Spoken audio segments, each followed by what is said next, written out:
welcome to Storytime with Chris. Today I have a little bit of a shorter episode. As far as local sports, I only have one topic, which is the announcement of the 2034 Olympics coming back to Salt Lake City, which is awesome. But besides that, a lot of 49ers news.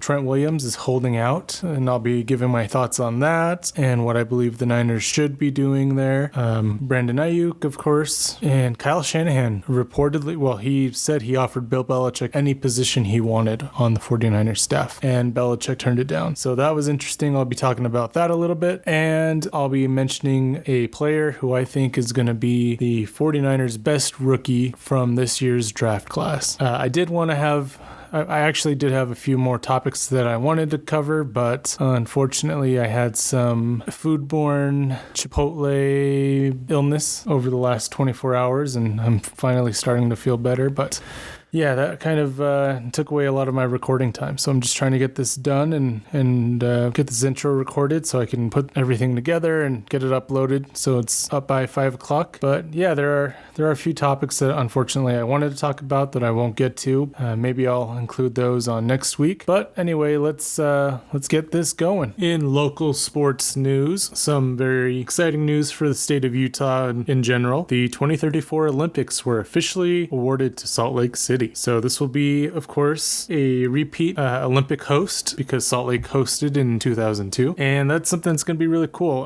That's in 10 years from now, obviously. So at that point, my daughter will be 10 years old. And my wife and I have talked about how exciting that would be. It'd be a fun age for all of us to go as a family. And of course, if we have other kids in the future as well, they'll be able to tag along. I am curious to see how much tickets are. I've seen that they want to do like $34 tickets for residents, but it's not going to be anything special. So I'm sure there will be a premium price tag for Olympics tickets, and we'll see how that goes. But yeah, exciting news overall for the state of Utah. I mean, driving is going to be a little bit of a pain, I'm sure.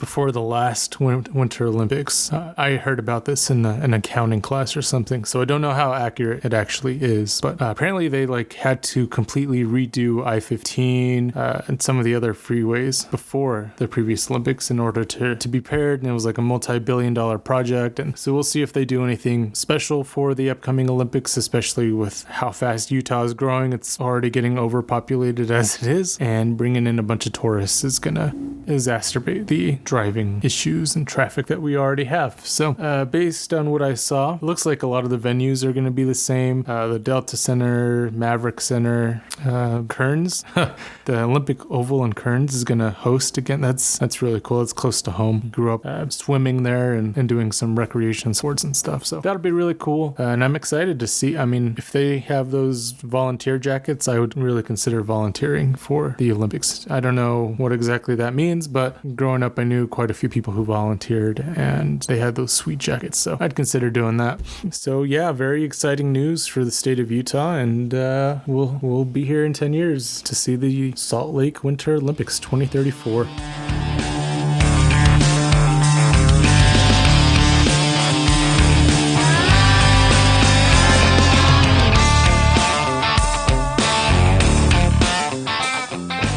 And there is a San Francisco 49ers player who is holding out. It is number not 11, surprisingly. Brandon Ayuk showed up for camp.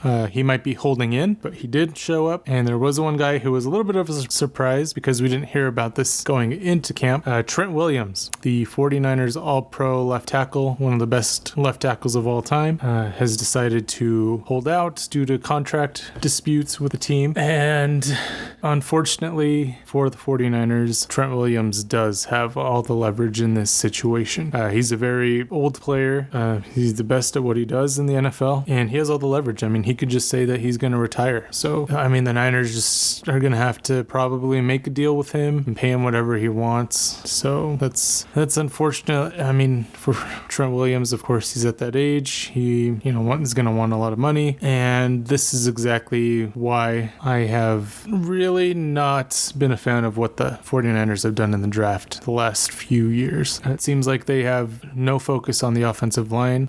They draft a running back for whatever reason in the third round every year. They draft, I guess only this year they only did one. And that running back actually just pulled his hamstring, Isaac Guerrero. So who knows how long he's going to be out.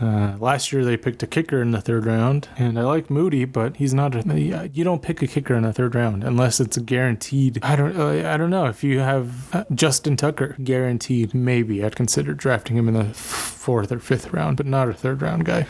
Anyway, there has not been a focus by the 49ers to improve the offensive line, and Trent Williams is really good at what he does, but he's not perfect. Like when he's out there on the field, yes, he is hands down the best left tackle in football, but he does miss a few games every year. You know, he's getting older. He's missing a few games. It seems like he kind of runs out of steam more easily the last few years. I mean, he takes a vet day off every week during the year, and he's getting older. You know, he doesn't have the endurance that he used to. And at this point, I mean, the Niners haven't done anything to even focus on getting his replacement. I mean, this last year, they had a chance to draft a guy, and then the guy that, who was it, Kingston?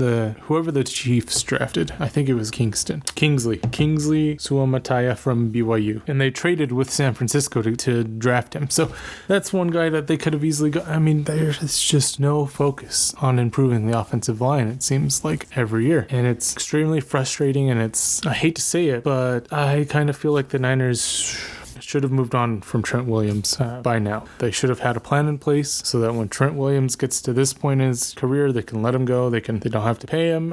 I mean, he's great, but he misses games every year, and he also did not play very well in the Super Bowl. I was very disappointed in Trent Williams, and if he is the top left tackle in the NFL, he should have played much better in the Super Bowl. So yeah, they need to start focusing on finding a replacement for him. Otherwise, this is just going to keep being an issue, and you know, he can retire at any time. He doesn't have to play another snap for the 49ers. So he has all the leverage. Unfortunately, they're going to have to pay him. And yeah, I mean, he's I don't know. Sometimes Trent Williams' attitude is a little annoying as a fan. Definitely seems like sometimes he just cares about more about himself than trying to help the team out. So we'll see where that goes. And the guy that everyone thought would hold out, but it turns out he showed up and he's instead holding in. Brandon Ayuk. He showed up for training camp and just he didn't participate. One thing that was interesting that Kyle Shanahan said was that he was dealing with some back and neck soreness. So I don't know what that's all about. That's just a weird thing to throw out there. So I don't know if he's been dealing with some sort of injury during the off season or what. But yeah, at this point, I'm just tired of the Brandon Ayuk thing. I want it to come to a resolution, whether it's him being traded or they extend him or give him a 1-year deal so he becomes a free agent next year. Who knows? Who knows what the plan is? But I'm just kind of ready for this to be over. It's the headline every week, and I'm ready for the football season to start. I'm ready to watch some football and not just talk about it and figure out what all these contract disputes are about. Another thing that Kyle Shanahan mentioned this week that was very interesting is that he offered Bill Belichick basically any position he wanted on the team.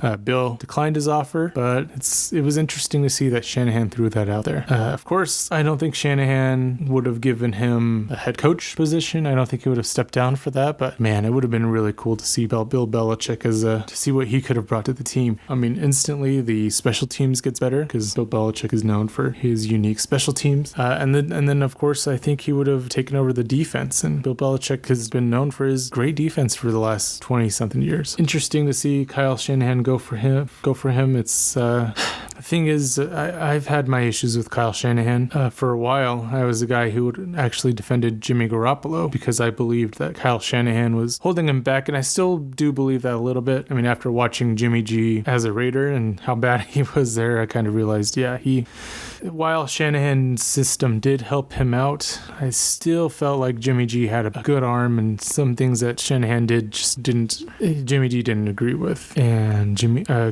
Shanahan has blown 2 Super Bowl 10-point leads in both the Super Bowls against the Chiefs. And it's so frustrating because he does have a really good offense, and every year they're going to be up there. I mean, the defense is going to be good too, usually, just because they have good players, almost like a plug-and-play defensive coordinator, honestly. I mean, Steve Wilkes is a little bit of an exception just because I think he wanted to change things up a little bit and players didn't like that. But I think Kyle Shanahan really needs to evaluate himself, or hopefully he did evaluate himself during the offseason and figure figure out what he can do better to improve and get over the hump. Because quite frankly, I don't have any faith in Kyle Shanahan. He had the best football team in the NFL last year, the best offense in the NFL last year, and he still couldn't get it done. And I've seen, I think PFF had like 4 or 5 49ers in the top 10 players going into this season.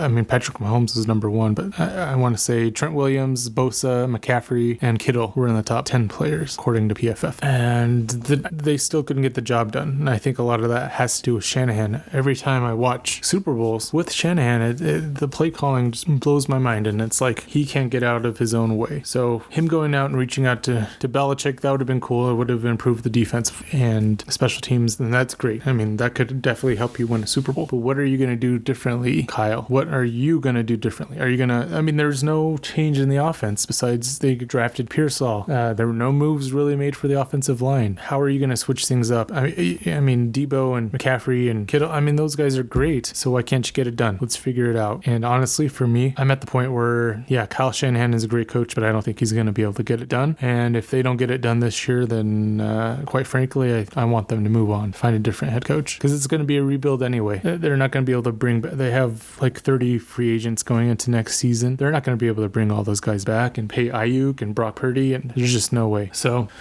good on Shanahan for trying to make the team better, but he needs to get better himself and figure out what's going on with him, because he hasn't been able to get it done, regardless of who his quarterback is, who's on his team. I mean, this last Super Bowl team was better than the one with Jimmy G, and they still, they put up 19 points in regulation, right? And that's just not enough, especially against Patrick Mahomes. And there's no reason why this play worked, but in my opinion, I don't think there was any reason why they should have called this play in the first place. And that was the Jawan Jennings pass to McCaffrey for a touchdown in the Super Bowl. Like, it was a cool play. It worked, but why are they going to these gadget plays so early on in the game? The offense, of course, they fumbled on the first drive, and that sucked, but there's no reason why they couldn't get back on track. If Shanahan is the genius that he is, why can't he figure out the Spagnuolo defense? Why couldn't he figure out the Mac McDonald defense or the Jim Schwartz defense against the Browns last year? It's like there are multiple guys who have winning records against Shanahan. Steve Spagnuolo, Schwartz, McDonald. I mean, I don't know what McDonald's overall record is against Shanahan. I honestly don't, but now he's in the division, so we're going to see. Hopefully that makes Shanahan have to figure things out, because he has issues against these defenses for whatever reason. His offense just does not work, and I think he needs to switch things up and get more creative and not be afraid to get out of his own system. Give Brock the power to change plays. Give him the ability to call hot routes and change protection, because that ended up hurting him in the Super Bowl. And they had an all-out blitz. Chris Jones was unblocked, and they brought. That's on Shanahan to give Brock answers. He didn't give Brock any answers for that play. I mean, Brandon Ayuk was wide open because his defender fell down, but still, Shanahan needs to figure it out, and he needs to. This is, in my opinion, his last chance. Almost 8 years, 2 Super Bowl appearances, and he said he believes the team should have won 3 Super Bowls under him. So figure it out and figure out why they haven't. Because I'm, as a 49ers fan, I'm getting sick of it, and that's one thing I'm sure my dad and brother would would agree with this, but every time I'm watching the games with them, I'm always complaining about Shanahan. So we'll see how the season goes.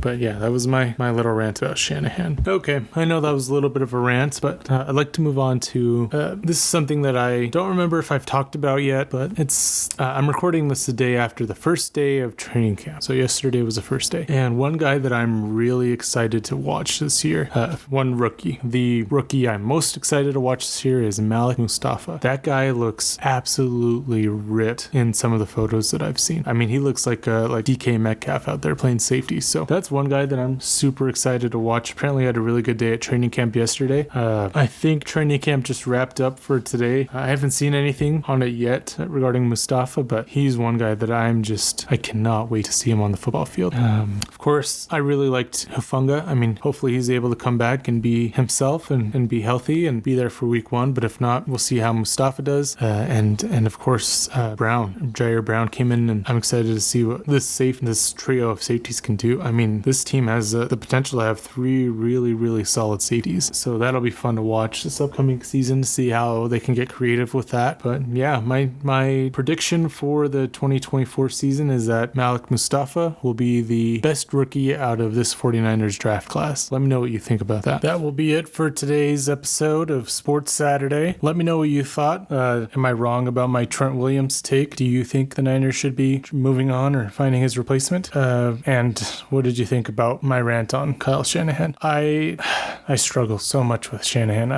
Because like I said, he's a genius, and his offense is always going to be really good. But also he bugs me so much because some of the decisions he makes it don't make sense to me, and that is always like the one thing that I'm always complaining about when I'm watching Niners games. And like I said, you can ask my dad and brother. They know that Shanahan is pretty much my biggest complaint every year. So yeah, let me know what you thought. Like I said in the intro, unfortunately, it's a little bit of a shorter episode today. I didn't get to all the topics I wanted to. So hopefully I can add some of those missed topics to next week's episode. And yeah, let me know what you thought. This podcast is available on YouTube and Spotify, so please subscribe, follow me, like the video, like the podcast, and let me know what your thoughts are on the Niners this season. Is this Super Bowl year or not? I thought 100% last year was. I think after the Cowboys game, I was convinced that this was a special team and they were going to be the team to beat in the NFL. So with that being said, I will catch you on the next episode. This has been Storytime with Chris.